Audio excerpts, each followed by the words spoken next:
Done. Okay. All right, moving on then to current business road construction update.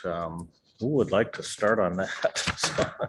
I can take that. So All let me right. share the screen quickly. 1 second.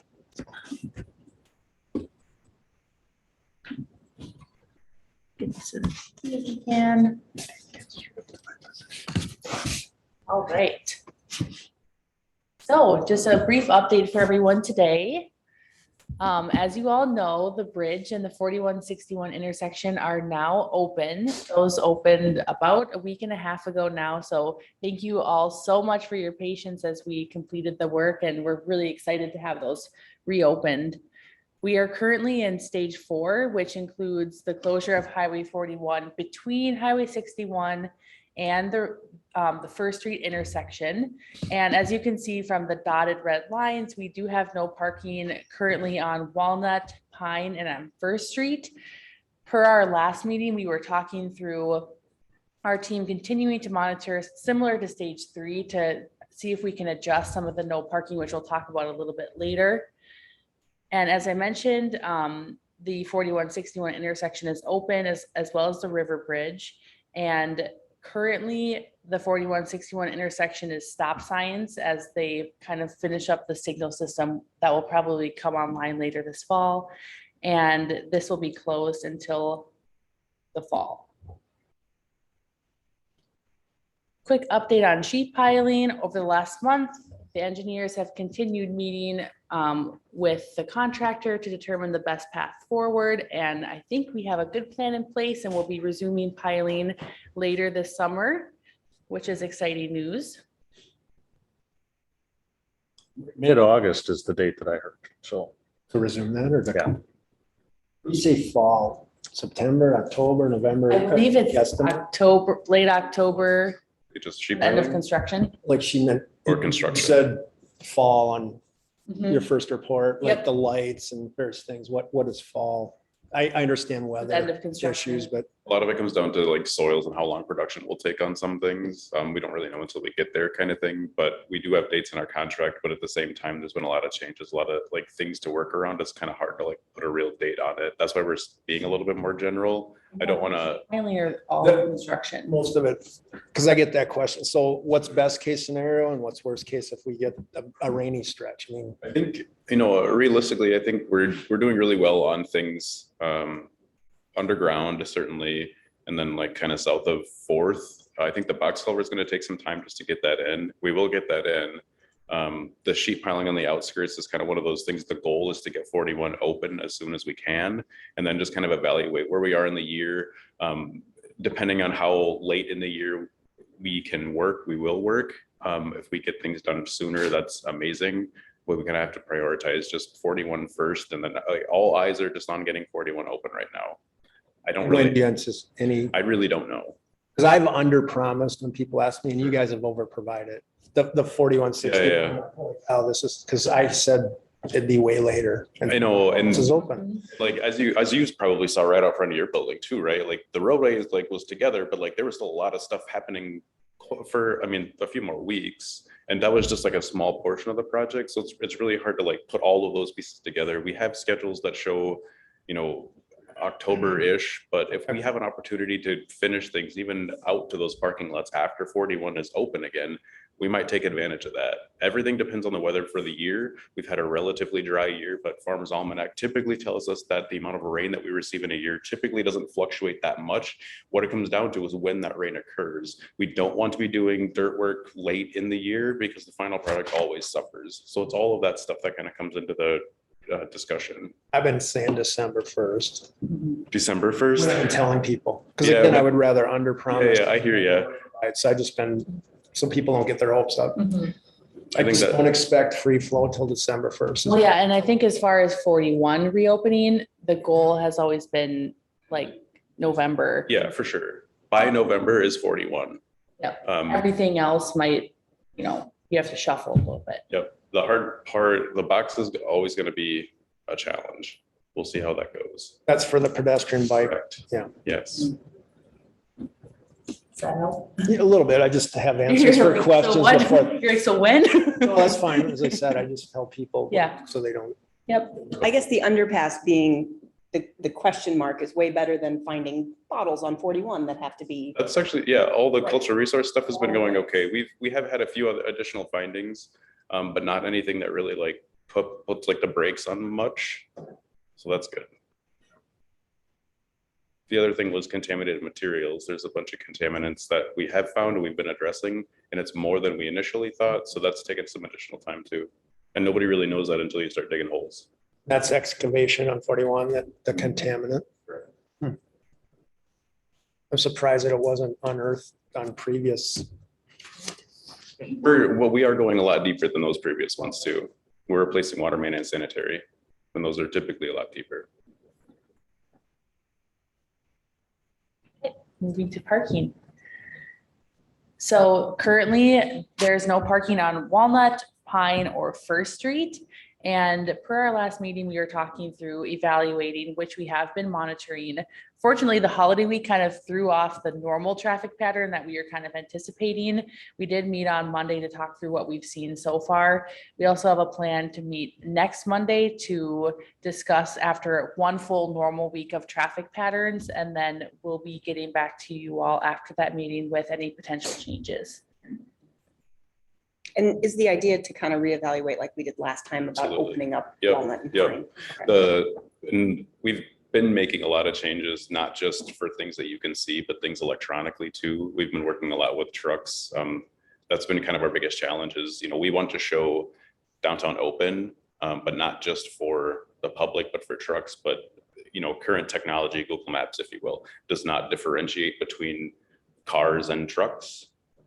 It's on the user to determine that. And we don't want to show that for instance, the bridge being closed. We don't want to do that, but that, provides an avenue for those trucks who are just using a phone, which you'd be surprised the number of people who do that, just come through and they don't really know. So we've been doing a lot of stuff electronically in the background as well, not just the signs. It doesn't matter how many signs you put up.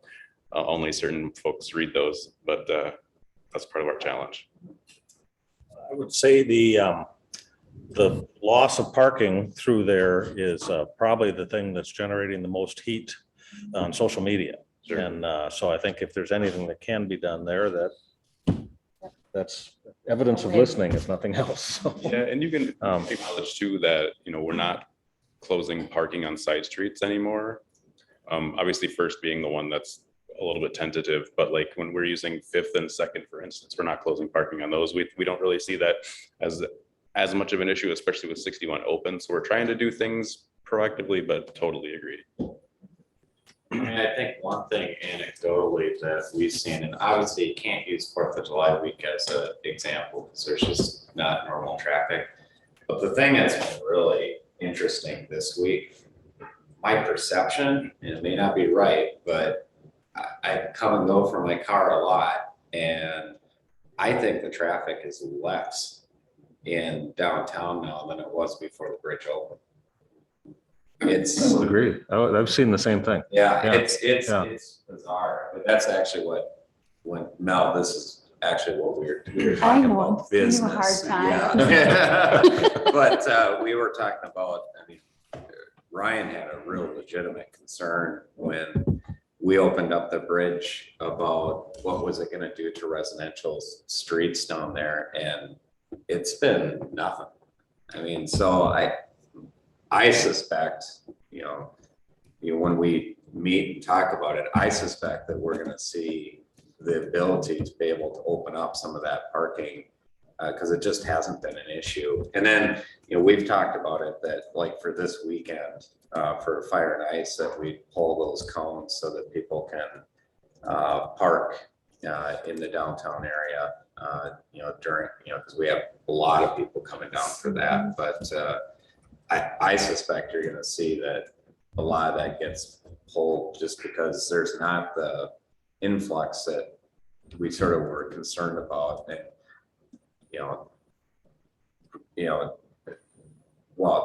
and some of the residents that were just like, holy crap, what's going to happen if we open this up and now all of a sudden right in front of my house, there's going to be just a line full of traffic up here. Is your assessment on the west side of 41? Because you park over here.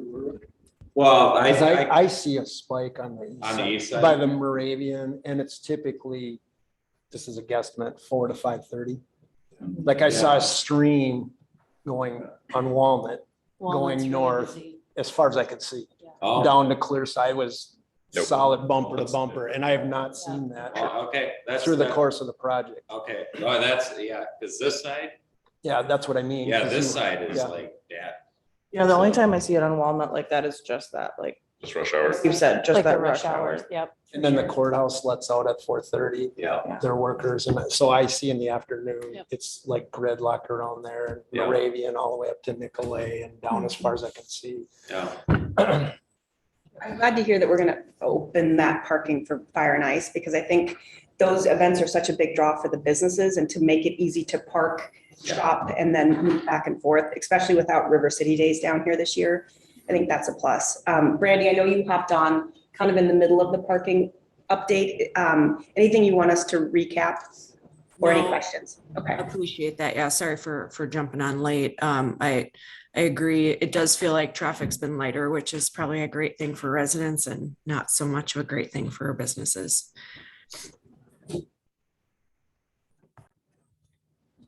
Okay.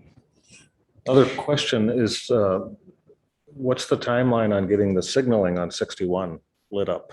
So that's kind of a product of, so we need a level of flexibility so that we can finish from Walnut to the east, the road. So we go from Walnut to Yellowbrook still, so we still have to reconstruct all of that, and we're gonna do that under traffics, meaning that between, or work with me here. So between 4161 and Walnut, we have a median. So that means we're gonna keep traffic on that, on their respective side because we have a median. And then at Walnut, we will transition traffic to one side of the road. And then we'll have both lanes, both single lanes of traffic on one side of the road and then the other to build 61 in halves from Walnut to Yellowbrick Road. So if we light up those signals, we have to move those heads all the time. And like, that's not the end of the world, but we also, like, based on the traffic that we're seeing, a stop sign suffices. It just, my observation is that it just does not feel safe moving through that Do intersection. you think, and that's actually one of the things that I was hoping to get out of you was, do you think that it's just people working?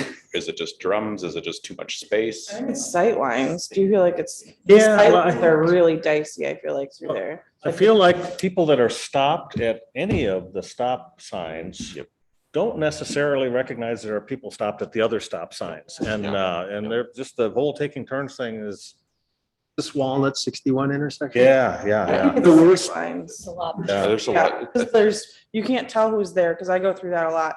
You can't tell where someone is because there's so many barrels, and like Yeah. when I'm going north on Walnut, like that stop sign there is in my sight line to be able to see anyone Right. The sitting. location of the Yeah. stop signs is like not where you would normally expect a stop sign, so people are kind of not tuned in to. One of the four is a Around. problem, and that's the west. So if you're traveling east, Mhm. that stop sign is kind of, it seems like it's tucked Sure. back. Yeah. And I agree, it seems like they're almost suggestions, not requirements Oh, okay. with the people. I watch, because I go through on my bike all the Sure. time, but it's people are, it's like a rolling stop or none. And the one that seems to be more problematic is on the west side of that intersection when Yeah. people are traveling east on 61. And I believe, because it's like Michaela said, it's kind of tucked back. The other three seem to be appropriately placed so that when they're at the stop sign behind it, you can still see, but that one seems back, so they aren't seeing. Generally, we have like stop signs, large barrels and signs. They're probably over like waist high. I think what happens is there's just psychological thing that, hey, I'm in this walled area, so I'll just go. And we saw the same thing happen up at Pioneer Trail in 41 when they were doing the reconstruction where the Quick Trip is, that people would like come into the intersection and then not really realize that there's another vehicle. Like my wife in a police car almost collided and I saw this on a dash cam because she stopped, looked around, didn't see anybody, and she just went because she thought no one was moving. And then here comes this police car, but the problem is the police car stopped at the stop sign and was behind these other things. So she didn't see it through like the maze of this other stuff, right? Yeah. And I think that, and we've seen that happen with other people too. Yeah, I think my idea on that, because it's not a conventional stop sign intersection, it's too big. And I think people think that there's, you know, the normal amount of space for a stop sign, you just stop, kind of just wait and then go, but like there, you know, knowing where to look.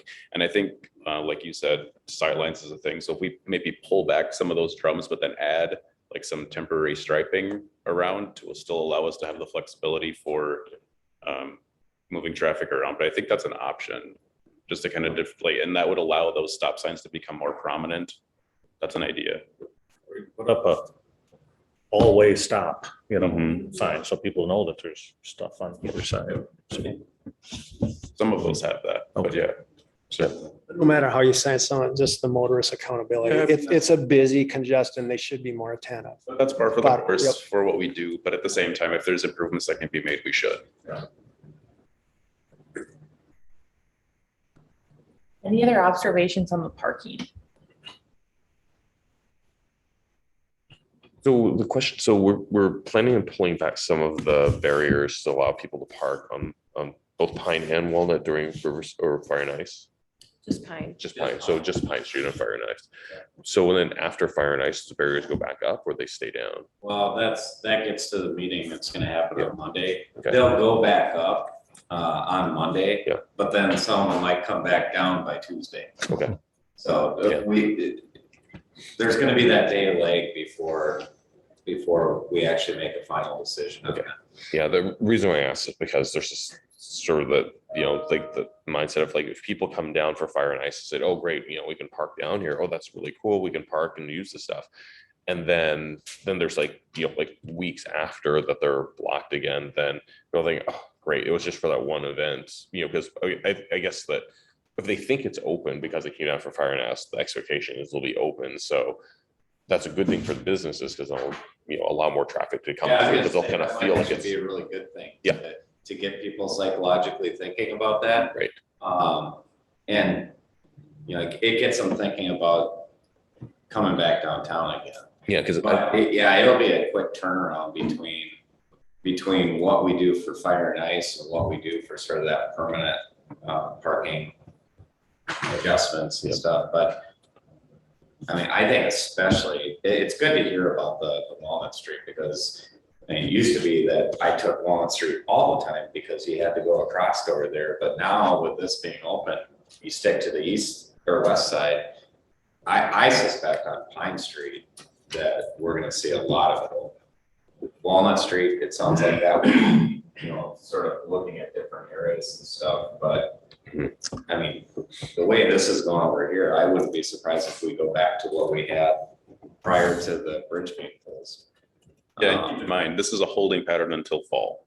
Yeah. So whatever we do now, like we will have time to further adjust, but the idea is that we want, you know, kind of a sustainable model here for parking so that people kind of understand like, okay, this is consistent now. We're not really changing much. If we do change, we're doing it early so that people can kind of get used to something with over more time.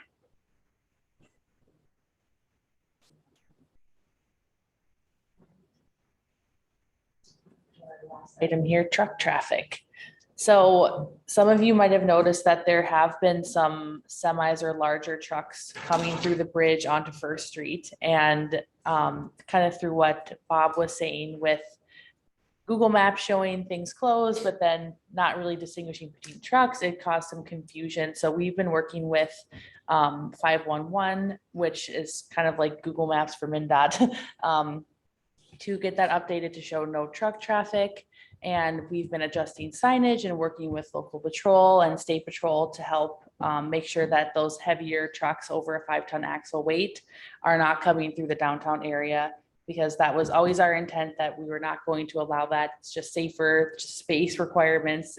There's a number of different reasons why, but we're actively working on that. And I think we're seeing a decrease after those efforts. Yeah, as it's much well. better. I do want to underline, if your business has a delivery, then that's should be an easy explanation if somebody gets ticketed, but not ticketed, rather stopped. Excuse me. There's major distinction there. But no, deliveries are still a thing for sure. That's all defensible. We're supporting that. You know, one thing that Elise and I are talking about, and Ryan and I were just talking about now is, I mean, my perception is that the state patrol isn't doing crap down there. And part of it I sort of get, because it's really hard for them to distinguish between, you know, what truck is a delivery truck, what truck is a construction truck. What if there was to be placards that were issued? I mean, because the trucks that are coming for deliveries and the trucks that are coming for construction are coming here regularly. Mhm.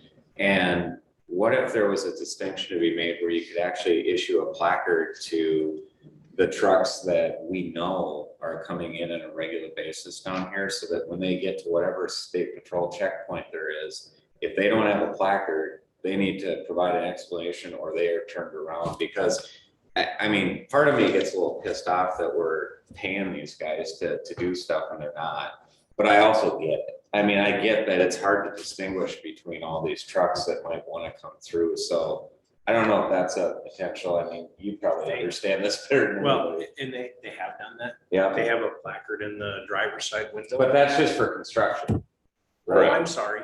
I'm saying like, if, you know, I know the Hanson's does. No, the Hanson or yeah, the delivery Butterfree. drivers that come here, or if there's a delivery You driver. know, that comes- Matt, the challenge with that is some of the wine shop suppliers, it's the same driver in the same truck every week, and you could do that. Yeah. But others, you never know which truck you're gonna get. Johnson Well, I Brothers guess has my 100 point trucks, was so, is that, if they have the placard, they can just go through. yeah. If they don't have the placard, they have to stop and talk to the state patrol to give the reason why they're actually going through. So it gives the state patrol an opportunity to be able to have a conversation with them instead of just saying, I can't tell which one's what, so I'm just gonna let them all through.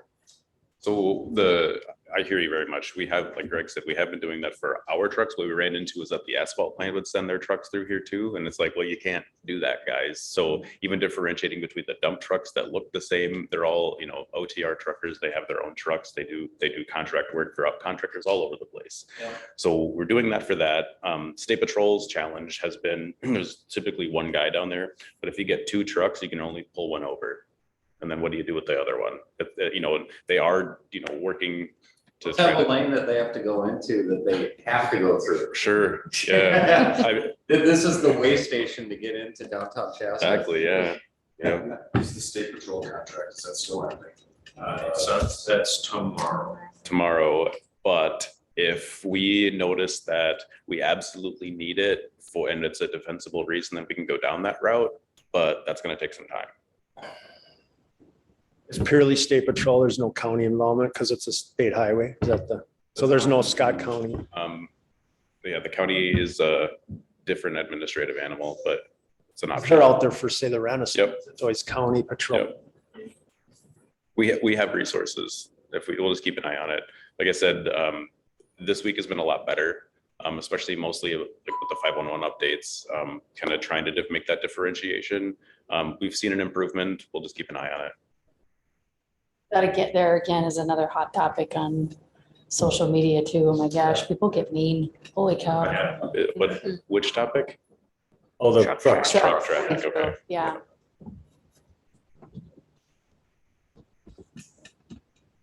That is it for our updates. Are there any questions or comments?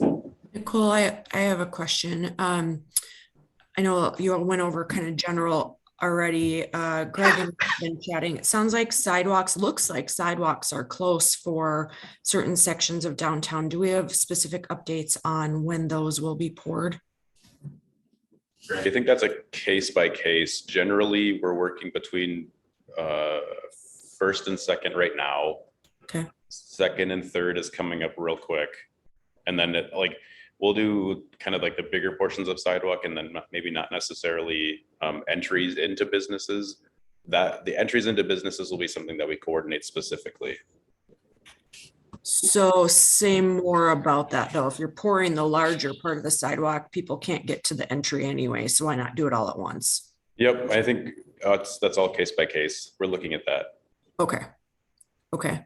And then I guess my larger question is, the roads look flat and ready. Like, is more being dug up? I'm trying to reconcile what it looks like outside my front window with November. With what, I'm sorry? With the construction not being done until November. Like, it looks like asphalt should be going in next week, right? And I know I don't understand, so I'm trying to when people ask, or when I look out the window, like the curbs are poured, what else is happening between now, like in November for First Street to Third, for example? Yeah, I think, that's one of the things that we probably need to discuss a little more in depth. Right now, we're still holding that, we don't want to open things north of First, even if a block is like you said, quote unquote, ready. But there's a lot of things like the streetscaping stuff will take some time. The brickwork will take some time.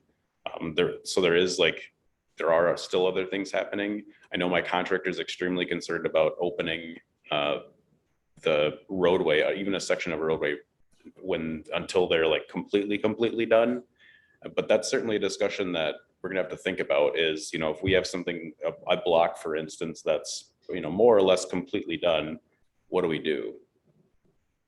Yeah, because I think we asked that question in one of the early meetings and we were told, absolutely, if a block is ready to go earlier, we will look at opening I think, that. yeah, I don't know if that was perhaps like a blanket, like, yes, I think it's like an absolutely, like, we acknowledge the potential for that, but there's other things that we have to consider as well. Like what, if we, shoot traffic up, say we're done up to Third, do we and we just have like a right in, right out at Third?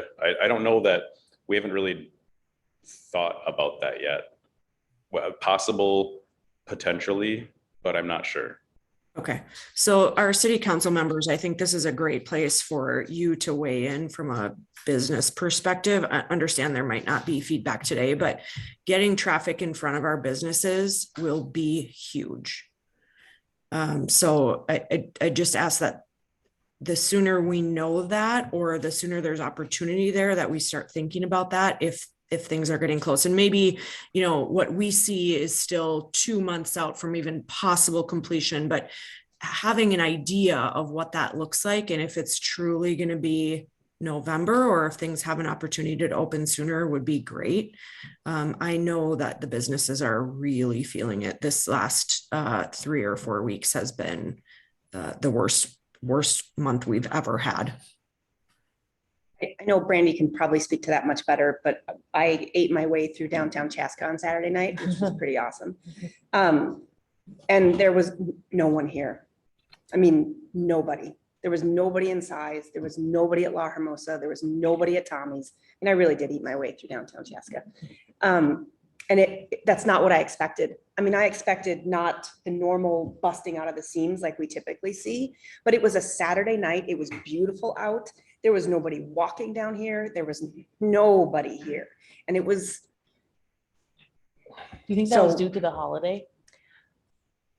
I mean, there certainly could have been a great deal of people up north, like happens, but it's also the Saturday before everybody goes back to work. And so it felt like there should have been some activity down here, and there was just nothing. It was like a ghost town. That kind of echoes what Matt said, that, we really anticipated an enormous amount of traffic, which is why we kind of braced with parking, but that's not really what we're seeing this first week. I'm not sure, what there is to do other than to react to what we see. But I hear you. But yeah, I think Brandy's right. Like anything that we can do to be proactive about opening things or making things easier or celebrating some of these wins to get people down here, because it feels like they're not coming down here. They're not. I mean, it is crazy what we're hearing from the other businesses. And I know we don't have a whole lot of them on the line, but it might be worth just a walk around or reaching out to some of the businesses that are not coming here and talking about it, because we're actively losing money. It's not just like a bad profitability month. We are actively losing a lot of money. I think what I'm hearing just around, what I'm hearing is just around town is that, while there's all this construction traffic in Chaska downtown, just stay away from it. And so it's the message is, I mean, I know we've worked really hard, and Michaela especially, and Michaela and Taylor have done like a lot of work with the mayor too, to try to make sure they push the message out there. Hey, we're still open for business, but the construction signs don't say that, right? I mean, that's in a metaphorical way. They're not, when they see construction out there, it's like, oh yeah, there's more construction, don't want to deal with that. And then when there's competing festivals and and things going on in Chanhassen and Waconia and Victoria and stuff, it's like, oh, I'd rather go there. And I think that's when the draw, it's like, oh, let's go there and avoid the traffic in downtown and the construction downtown Chaska, right? And which is unfortunate because it just makes that even more appealing that, hey, there's going to be all this stuff going on up there. Chaska's kind of dead anyway. And there's going to be like a, this inconvenience. So anything that at this point, especially, sends the message that, hey, we're opening up, we're available, we're here, is huge from a construction side, because that's a psychological barrier to really people being down here right now. I think people kind of at this point, a lot of them kind of just put in their inbox like, I'm not going back downtown until like November, right? And which, it's, I'm not, whether it's a reality or not, that's what some people kind of just put in their mental notebook, that they don't want to come down here because it's, whether the reality is easy or not almost doesn't matter. There's been so much negativity kind of thrown around about it that people kind of built this reality in their head of what they think it is. So we need to kind of dispel that with like, some openings and some victories.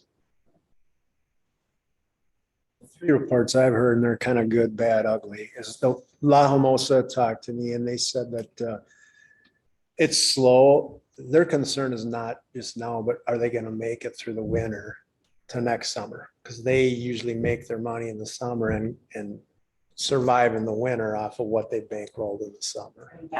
And they're down, they're still doing, the report he told me, okay, but they need to do well to weather January, February, March, etc.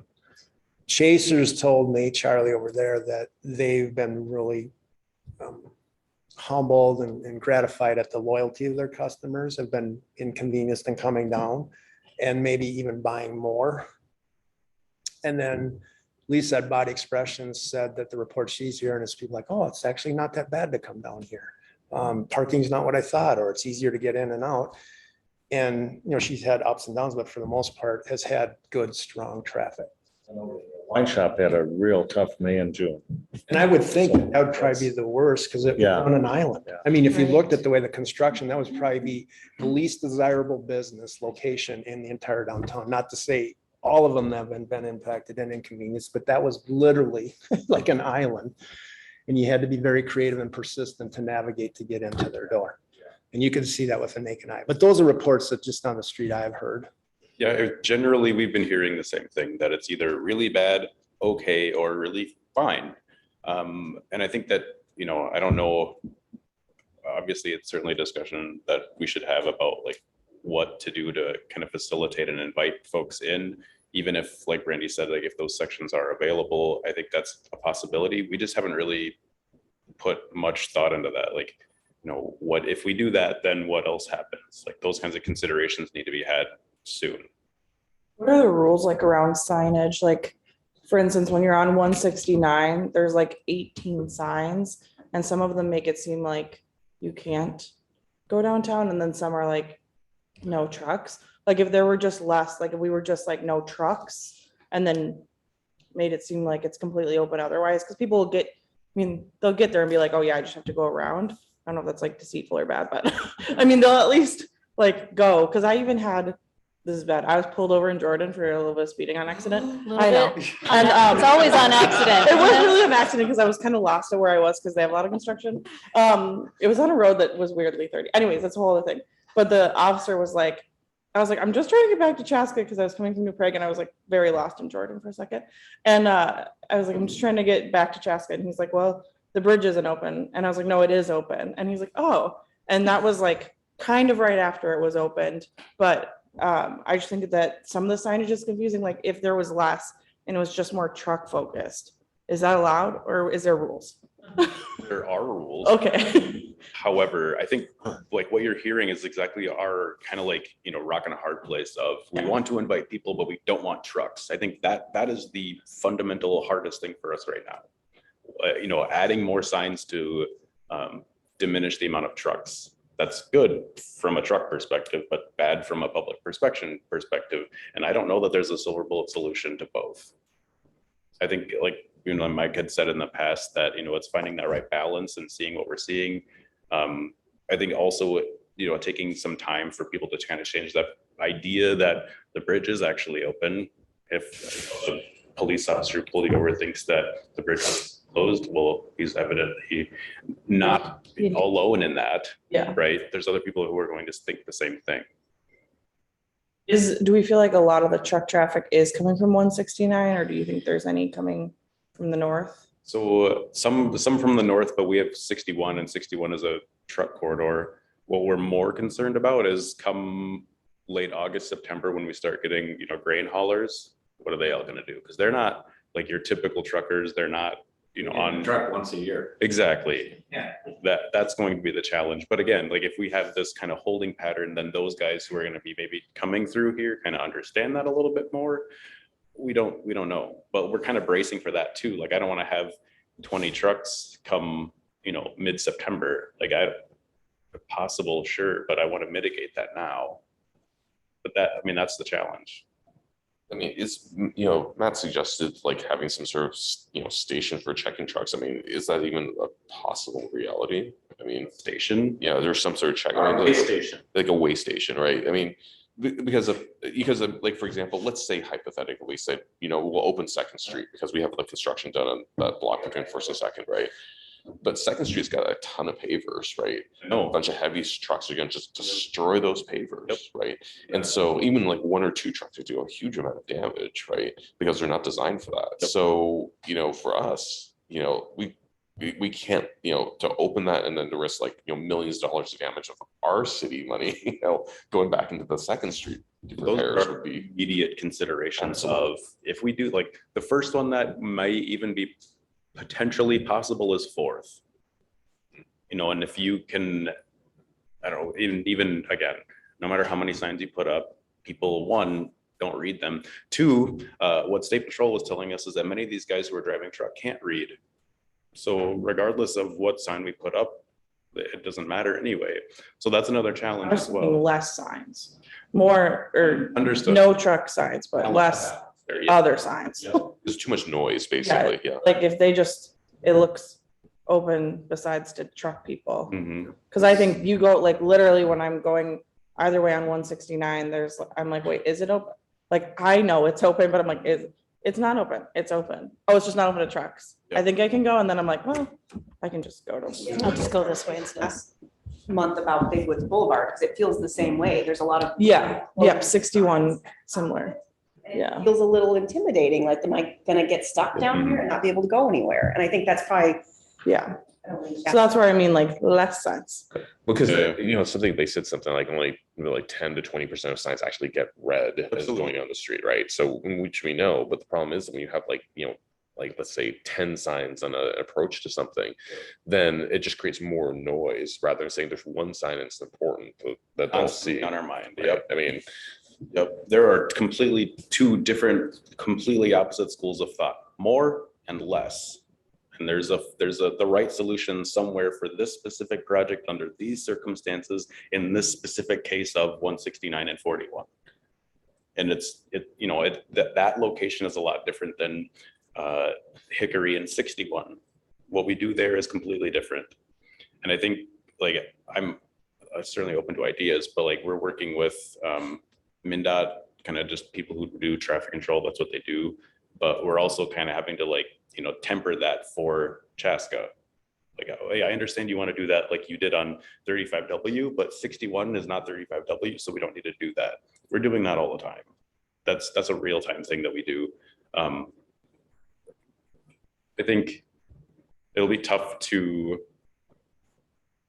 see how we do with removing signs and understanding like how does that improve perhaps perception, I guess. I think that takes some serious thought on some things that we're actively doing. because I think there's also that message too, because I think there's a lot of construction, detour, no trucks, deliveries only, all these things, right? Yeah. And so, I mean, and part of it's that we're trying to put so many messages out there through signs, right? That's easy to lose what the core message that right now, I think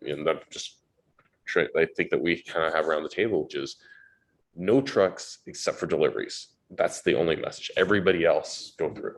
And right now it's getting lost because we got just too many messages out there. Yeah, I wonder if we just take kind of a step back and reevaluate again, like this whole, like essentially since we opened 61, we're like addressing like issues here and there and everywhere, and taking that 10,000-foot view of everything and just seeing how that works. But being our own devil's advocate too of, well, if I'm an uneducated truck driver coming here for the first time, is this clear enough? Is this too much? It's all of that. I'm sort of curious, Dan, from your standpoint, I mean, I agree with Steve that that was sort of an island there for that May and June timeframe. But have you, to sort of get into this point about opening sections in front of businesses, have you seen it change now that that 61 section is open in front of there? I think that helps.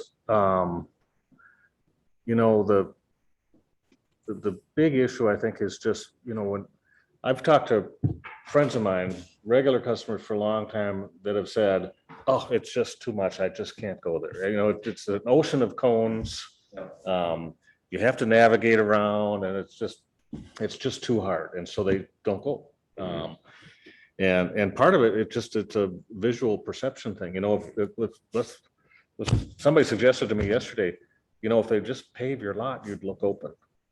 But right now you look closed because it's dirt. And maybe you're right, and you can get through, but it's an ocean of cones. And if you could get through and the lights were working, it wouldn't look intimidating. So I don't know. I mean, it's, again, I know they continue to struggle, and you got to go around to get in, and that's a new thing, and it's hard for people, but. Feels like it's a death of 1,000 cuts right now. It's not like it's, like you said, it's not just one thing. Yeah, it's a broad perception. I'm just sort of curious about is there still work that has to be done around Dan's shop, or is pavement coming soon? There is still work, but it's mostly surface, and a lot of it's tied to the box. Tied to what? Tied to the sheeting, the box culvert, and the underpass and stuff. We've been pushing, I think, with the idea of that whole kind of getting 61 and 4161 open and the bridge open as well. That's been the focus, and I think now we can kind of in my perception, again, I have to clear this with my contractor and his needs.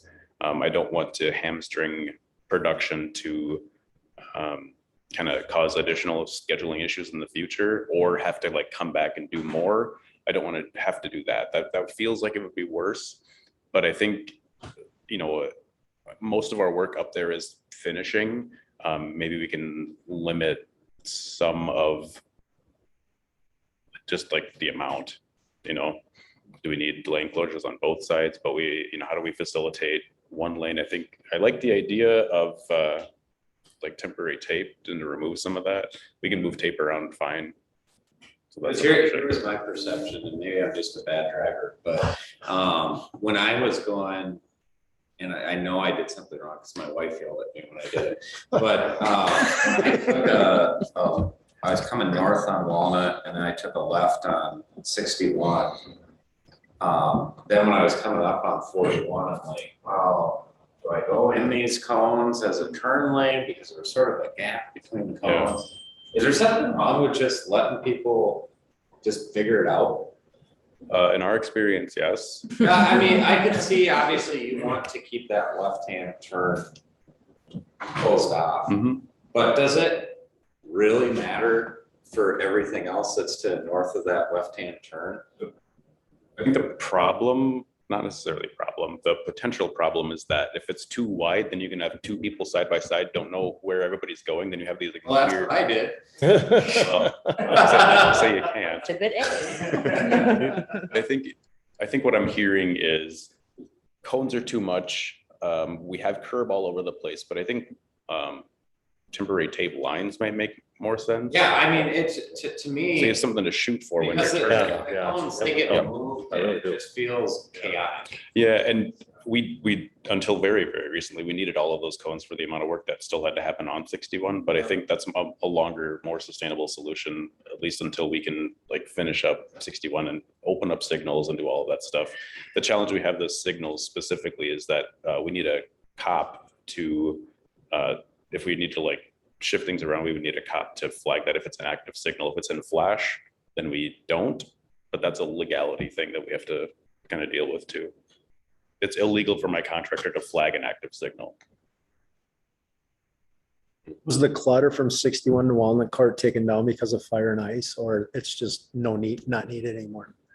I don't. There's fencing along there, cones, whatever. It's amazing. And that goes back to Dan, the psychological, Mhm. just when they took all that down in the last few days. And I presumed it was maybe aesthetically for fire and ice, or maybe it's just no Oh, longer well- needed, but it's like, holy cow, it just looks Yeah, it is. cleaner, better, on and on and on. Yeah, it is coincidentally for fire and ice. Okay. That's more so that we're Just done with it. Done, yeah. But all the fencing along there and the sandbags and the bear, all of that has just been the last Mhm. 2-3 days, and it just looks, Yep. you can like breathe. It just looks.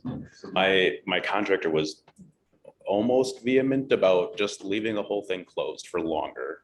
Yeah. And until we're like completely 100% done with all the papers, all the signs, all the banner poles, all the everything else.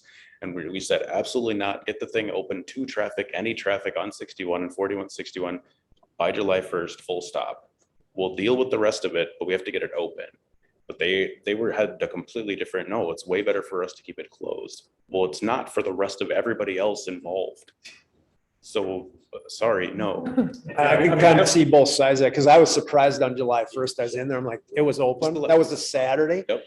And there's crews out there doing the pavers. I'm like, what? It's like, I'm not sure I would want, they're in the median doing the middle pavers and there's vehicles. And I don't know how people found out that quickly. Saturday morning, like, Yeah. there's people flying And, down. and on during that weekend of the 4th too, it just was weird. Everything was weird that whole weekend. But I do appreciate Yeah. you getting 61 open and Yeah, going to absolutely. that, because that is a big deal. Mhm. It's not half of it, but it's almost half of it. So So like, again, being bombarded with differences of opinion, not just here, of course. I think these are the bigger, like more fundamental concerns that we're listening to rather than just, the contractor operations. If we left that fully closed, their production would have gone up, and there's benefits to that, but not to the community. And that's that kind of whole like big, balancing act that we have to do. every- Delicate dance. I mean, because they have certain criteria with construction. I grew up in a construction family, but also Sure. the business district. I can see that. And it's to the point of if we were to leave the 4161 intersection closed for another week to finish those pavers, does that push us another week into fall potentially? And in this case, no, we didn't think we would. But it's those kinds of considerations that we have to have. Like, what are the downsides long-term to, traffic, just getting around? Traffic means business. It's all of that stuff. I don't want them to delay in their production for the long term of, we need to get the whole thing open as soon as we can. We can, like, whether they want to acknowledge it or not, they being the contractor want to acknowledge it, but it is very possible to do some of the stuff offline. If we have traffic running, that's maybe a little bit different than what they thought, but it's possible. And those are the kinds of things that we're definitely pushing back on. Did I hear you correctly that the literacy rate is low? It's lower than you think. They literally can't Absolutely. read the sign. Yep. They don't speak English at all. It's just taken back. I And didn't. I don't know the percentages. I understand. But yes, Whether it's 5% or 50, I'm surprised operating now. Yeah. And the other thing is for whatever it's worth, and this is just from, how many feet we are 100 feet away from the project. I've been thoroughly impressed with Henches and Sons, so you can let them know. I think it looks like a well orchestrated, finely tuned machine, very professional. So that's just me seeing. So if you want to, I think they've been doing a great job from our end. I mean, I can't believe how fast they do stuff and how efficient and on and on and on. So that's kind of the feel good thing for us. This business is pretty thankless generally, and opening up a road and like seeing excitement and like having it actually look really nice, that feels really good for us, but I'll pass that on. Thank you. I mean, when the ready mix truck comes and they descend on that and they got a crew of 10, 15 and how I just think everything's been really good. And I do like the look of it as it's coming in. It's going to be sharp. So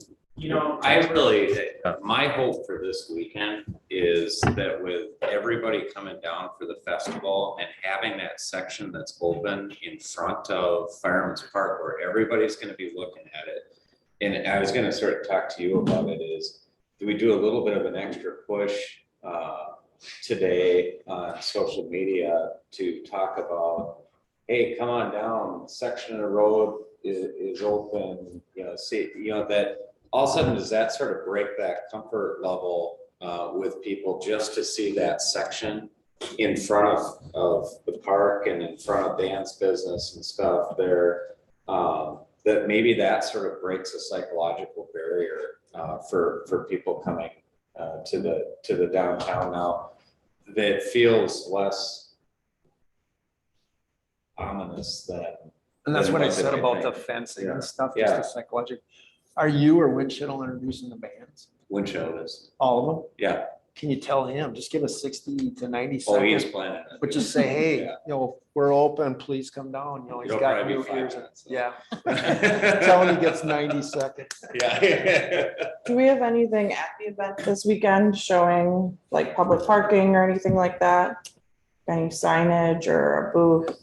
Booths, I feel like are less effective, but even just, like we talked about a sign, We something. can get something together to Okay. have there. I think even if we could, yeah, I don't know how fast you could get. I think we talked about like a sign or a banner, like downtown Waconia has a nice sign. I think even something like that, being like, look at all this public parking spots and here's where it's open, just so people can look at the sign and be like, oh, yeah, okay, this makes sense. Cool. I think if there's something, like I said, doesn't even need to be a booth, but just something people can stop at, Sure. you know. Even just like a comfortably. handout, are you thinking a handout somebody can take I think- with and share? Yeah, if- Something Big big. sign, something as people are walking through the Yeah. park. Got they can it. Sort of look and say, oh, I didn't Because- realize these parking lots. Yeah. were Got open." it. Something that Because I doesn't do think feel that like- this weekend is a real opportunity. Yep.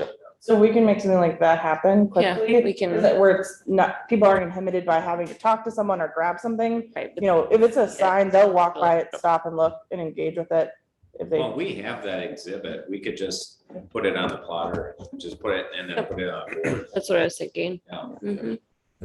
Keep the message really simple. We're open. Mhm. I mean, because that's the thing everyone seems to be missing. It's like, we're open. I think this weekend's a litmus test to see the public perception of people, because the weather isn't gonna be an obstacle, the bands, all that. If people come down, we're like, okay, then they will come down. Let's get them to come down for Commerce, La Hermosa, Dolce Vita, all of the other. If they don't come down, we're like, well, maybe this is more of a objection than we realize. And I think this Friday, Saturday really showed by the crowds. Because if the crowds are down compared to last year, then we're like, okay. Well, I thought Taste of Chaska was a awesome. really good test. I thought Taste of Chaska really, a ton of A people. lot of for good that. feedback on that. That I heard a lot of really good feedback, and I think the difference there is that whole section was closed, so it felt that could have actually had a negative impact on people's perception of downtown, because they say, holy crap, look at all this construction. But now, if we see that same response of people coming down and they see that open, I think it does psychologically have an impact on people. I agree, Matt. Steve, what you said about that opening, when I came down the other day for our meet and greet at Lynn Lauman's, it was like a wave of joy. It's like, oh, it looks so good. We're cruising on this, even though it's not as fast as we'd like. So I think it's going to be really helpful.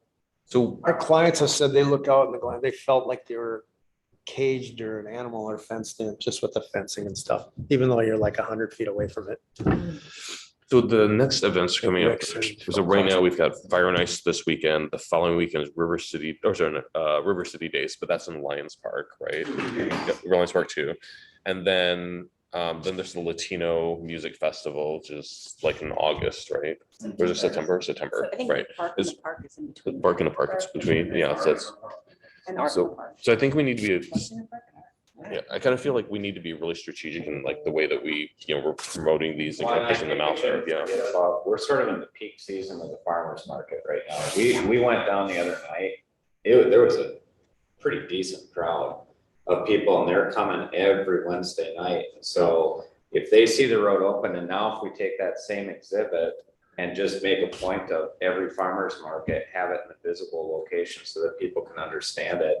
I mean, when we got down, the whole parking lot was full up there, but people seemed pretty intuitive about navigating down to the parking on, by the DMV. And so I think having just one simple exhibit like that we're having there every Wednesday night, we can have it at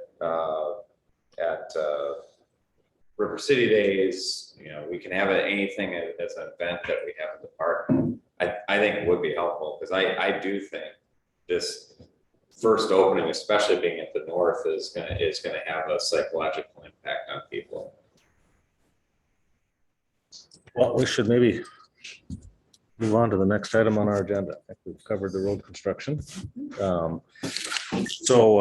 updates. Do you want me to wait on my updates on road construction? or- Oh, why don't, go ahead. No, if you've got some. Well, I don't have info. a Yep. ton, but just All from the social media and mailers perspective, what we have going on.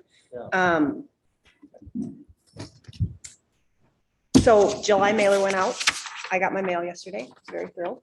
And we pushed back bingo because we didn't have a huge response. And I think part of that was the holiday. And I think there is probably some weariness on the business's part, like we just talked about, like business is down and it's just hard to like keep things going. So we're gonna do it as a back to school bingo, which I think probably has a better feel anyway. We've always done bingo tied to River City Days. It's not down here, so so we took the idea of the selfies, the fun selfies down here, and we're leaving the games up for another month. So those are the two pieces that are happening downtown this month. Which there's gift cards tied to that win. And then we're partnering with the library and doing business gift cards for the Friends of the Library's book sale. So we'll give away some business gift cards at that event, which is still happening down here. So that'll be a big social media focus for us. Let's see, what else? Video wise, you might remember we're doing, I think we ended up with 8 businesses that opted in to be part of like a 3 to 4 minute business reel that Orange Ball is creating. That's being filmed next week and we'll launch it the week of the 25th. So everything that we're trying to do, we're trying to kind of stair step so that there's always content out there between, you know, what Kevin is putting together with the mayor, what Taylor and Michaela are doing. There's just always something fresh out there. So that'll hit the week of the 25th. If you follow our social media, you notice that Brandy's idea of getting an influencer to do some content for us launched yesterday. She's gonna come back for Fire and Ice just to have fun because I told her it was awesome. And she'll talk a little bit about River City Days when she does that post, just so we can continue to remind people there are events. I'll probably also tee up some of the other things that are happening, knowing that that's probably a way to push some positivity. And then she'll be out at businesses again on Sunday. And those posts will land, and then she's got one final one towards the end of the month. So again, we're trying to kind of stagger this. I did talk to one other, I think the right term is influencer because I'm old, that I think we'll probably use towards the end of August. Again, trying to just keep things fresh and moving and target different audiences out there.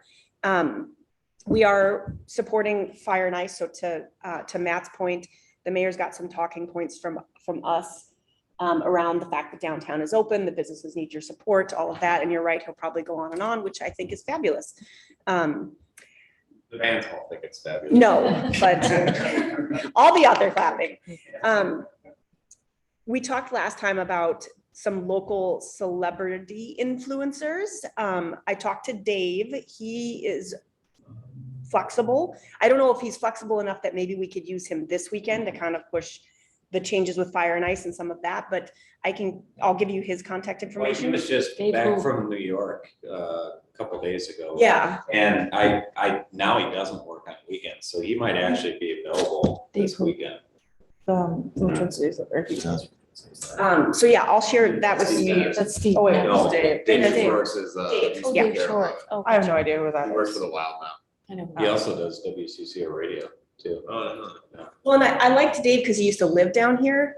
And I think there's just some, good commentary you can provide. However, we decide to tee this up about how important it is to have a vibrant downtown and Jen who? Dave who? Schwartz. And then Steve, did you get a chance to talk to Steve? I don't know Steve. I was waiting to hear from you. Okay. Do you want me to? Yeah, I don't know Steve. Okay, I'll talk to him. Okay, so then we can use Dave initially and then maybe Steve as the second one. Again, trying to keep content kind of fresh. Yeah. Okay, I'll send you Dave's info. Okay, I think that's, Yeah. Like he talks He about lives up Chaska a by lot. me too. that is everything I have. Any other Is it possible to get, I think I know there's like 18 Facebook groups for the town, but, like when I'm allowed to post, which is very rarely in certain groups, it does get some like good attention. Is it possible to like I know that's extra work for like you to do, but even more occasionally, I think when people, like, they've had good traction around downtown things, when things are posted in there, I think it helps. I know you do every once in a while, but if we could, I know that's more work because it's not something you have to be really intentional about doing, but. So I think the best way for me to do that is to actually have the video, because it's not Yeah, easy to but I mean, share. even just like sharing it, like your posts, I'm not even talking about anybody else's posts, like sharing the downtown Chaska posts in there, I think will help Yes. too. So yeah, we do, Any of the I three. try and do like one a week. I try not to spam the group because I'm afraid I'll get banned. I don't think you would. I think I would, but I think you'd be okay. I do feel like there was a lot of negativity in the last 48 hours in those posts about Chaska in general, and I think it would be nice to hit back. Just the last 48. Well. These groups are so toxic, it's Oh my insane. gosh. We don't have as many outdoor pickleball courts as Victoria. Well, Good grief, people. you know, Focus on what's really important. there's, Yes. all press is good press, To some extent. I think if we can do something there, and then the influencer posts I can take and drop into those Yes, you can too. drop I think even that would be huge. It just, yeah, because certain others of us are limited, otherwise I would be doing it myself, but.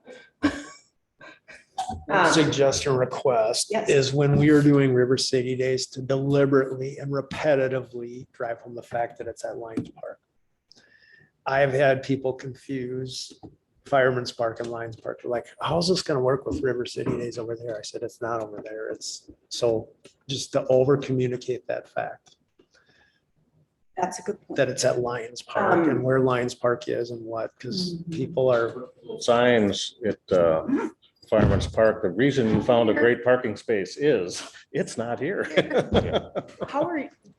Do you have anything put together, like an image that shows where Lions Park is? We could put something together. Because if you've got something, then we can just take it out and share it. We can drop it in some of the other groups too. Yeah, we can always put I that. mean, I'd love people to come down here thinking it's here, That's perfect, yeah. And because now you're As here. a scavenger hunt, well, the signs of the library book sale will still be down. Yes, and maybe that's how we tag it up, is we talk about that and then we remind them, come here first and then head over to Lions And Park. we can get a graphic made up that shows people where Lions Park is. We should probably also put like a sign or something like that at Fireman's Park for people who do show up there thinking, well, where is everything, right? City Square Or Park. City Square Park. Well, yeah, or both, right? I mean, because I think people will show up and say, oh, stuff's been moved to it's Fireman's not here, Park. it And must why be is it- there. It's And then, not but here. why is Yeah. it nowhere? Did it go away? Or, people kind of get weird about that, but just so at least people, like, we're directing them back to where it really is. Yeah. But I think I would be surprised if we didn't have some people show up there and complain that. You know what's crazy, everybody? I'm older, but what did we do like in the 80s? No internet, cell phones. There weren't participation trophies back in the 80s No, either. but you know? it's this communication issue. We act like, and it is hard, but it's like, I don't know. I think we made it too easy. Showed up at 5 PM at this sign here. Right. That's. Okay, All right, now I think we're. ready moving on. for city Yeah. updates. So Elise, Michaela? Michaela, do you want to start? I mean, there isn't really, from my spot, a lot. We have a council meeting on Monday, so maybe there will be after that. But obviously Fire and Ice this weekend and River City Day is coming up, but I think that's it. I mean, and the planning meetings have been pretty short, so I feel like I don't have a lot of content, but certainly if you have anything. I think the biggest thing impacting downtown is that the development at the Ernst House site was approved by the council on June 26th. And so that'll be moving forward. I think you'll see some of that start this fall. So it's the rehab of the Ernst House and 3 new single-family homes going in there. But that's about it. Any updates on City Square West? Besides the one we gave last time about funding, I don't think so, unless you guys have one. I know. Do we talk about, I can't remember, I think we mentioned that we put in, Yeah. we put in an application for the second phase of funding for next year. And with the current phase of funding, we're sort of working to see how do we appropriately use that without going too far. Because we only got a quarter of what we asked for. So we're sort of navigating that right now. Oh, the other thing, maybe just more FYI than anything relates to the city is this, the city and the Chaska Rotary are planning to partner on a music festival at Athletic Park in October. October 7th. October 7th. Yep, and it'll be from 12 p.m. so noon until 10 p.m. And there's 5 bands, so it's $50, so $10 per band. It's all day festival, 12 food trucks, lots of adult beverages. The bands are really good. They're from all over the country. So we have a few up and comers coming from Texas. We have 4 on the Floor that's coming from Minneapolis. We have, they play at Heartbreakers on Sundays. Forget their name now. Space Jam, I think it is. That's just sort of an opening cover act, but the rest are all original. But we anticipate that this is going to be probably probably 5,000 type people that will come down, and then this would be something that happens that first weekend and Saturday every year. So right after the Ren Fest is done, so it gives people, well, the weather's still predictable, it's cool. It gives something that I think can really be a regional draw into downtown, and just a unique venue with Athletic Park and leaves changing colors and everything in the fall. I think it's going to be really good. What's it called? What's that? What's it going to be called? Chaska Cares Music Fest. It's because it's with Rotary. It's really Rotary's wanting to raise $100,000 plus a year to go back into community projects. And this one right now is to finish up the Miracle League project, but then it'll be projects going forward from there. But This is the Chaska Rotary. Chaska Rotary. So yeah, I think you'll see it's sort of like Lakeville with their Rotary Music Fest. I think you're going to see this one grow into a multiple day event as we go into the future. Stage out in the outfield? Or? So the stage would be out in left field. So you don't want to have it pointing towards the residents there. So you'd have the back of the stage right up against the left field fence and then use the whole outfield. Then the food trucks like in the parking lot. Food trucks in the parking lot and stuff like that. Yeah, I think as we look at things to try to attract people into downtown, that one's going to be a real opportunity. And I think we need to be really strategic about how we're going to be working with Southwest Transit. I met their new CEO a couple days ago, but one of the things that clearly we don't have enough of down at Athletic Park is parking, which I think is a huge opportunity for us, because I think what we end up doing is trying to direct people to certain parking lots. So certainly some of our parking lots through downtown, up at the Southwest Transit Center, so that, people are actually parking, in close proximity to downtown businesses, so that they sort of start their day there and then they go over there and then they come back to those locations. So.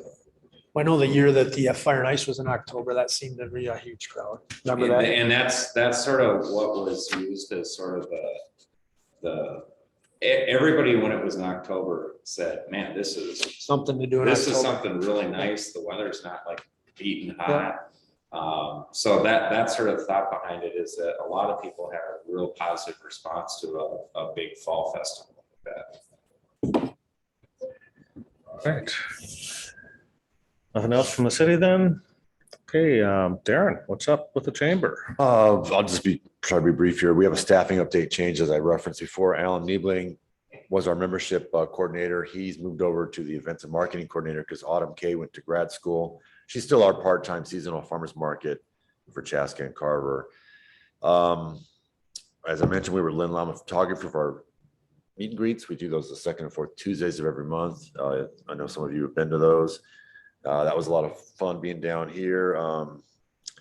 Yeah, I was just blown away by the work that had been done, and that was great to see. So we had an after hours last night at Parley Lake with the Waconia Chamber. It was a joint chamber event. Mel, you were there. It was a great night. Just we have such an offer in this county and this state, so that was a lot of fun.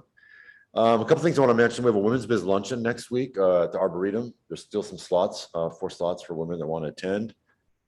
Please share. I mean, we're a nonprofit, so all these things we do, it's to help our members and our communities and to first to operate and allow them opportunities to network and connect and hit their customers.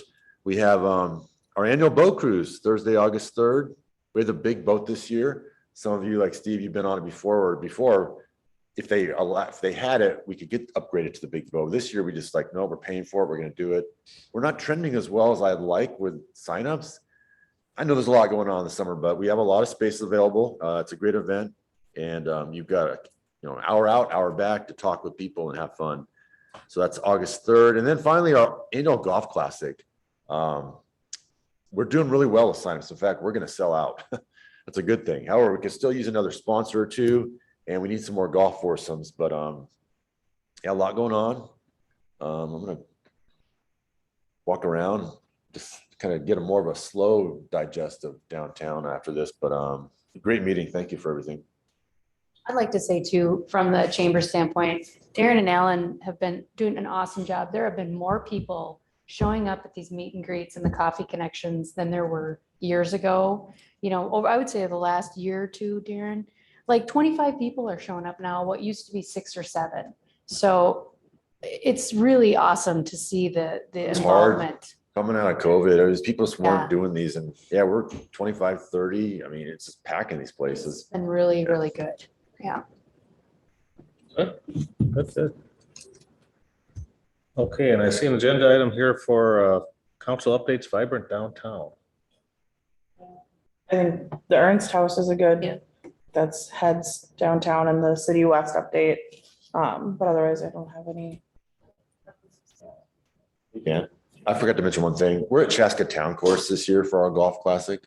I don't know if anybody knew that, but yeah. Sign up.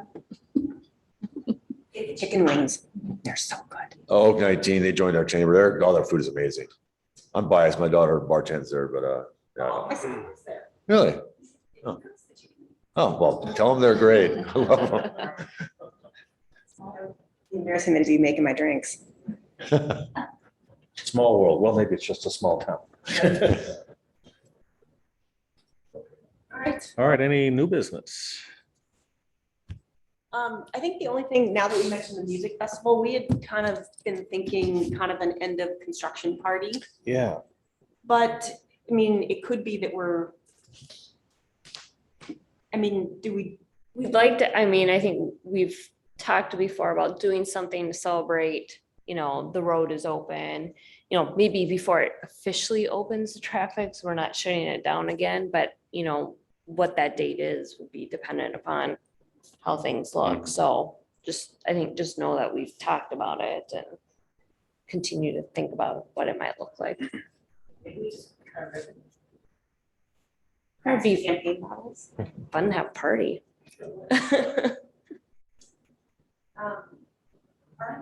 Yeah, so we need to do something, but we can't really plan it until we get a little closer to the end point, so. Get the giant scissors that really work well, so we have to do ribbon cutting. All right. Okay, well, and our next couple meetings are all scheduled out, so Yep, same place, same time. yeah, I think that's it then. All right, well, great. For taking the heat. That's an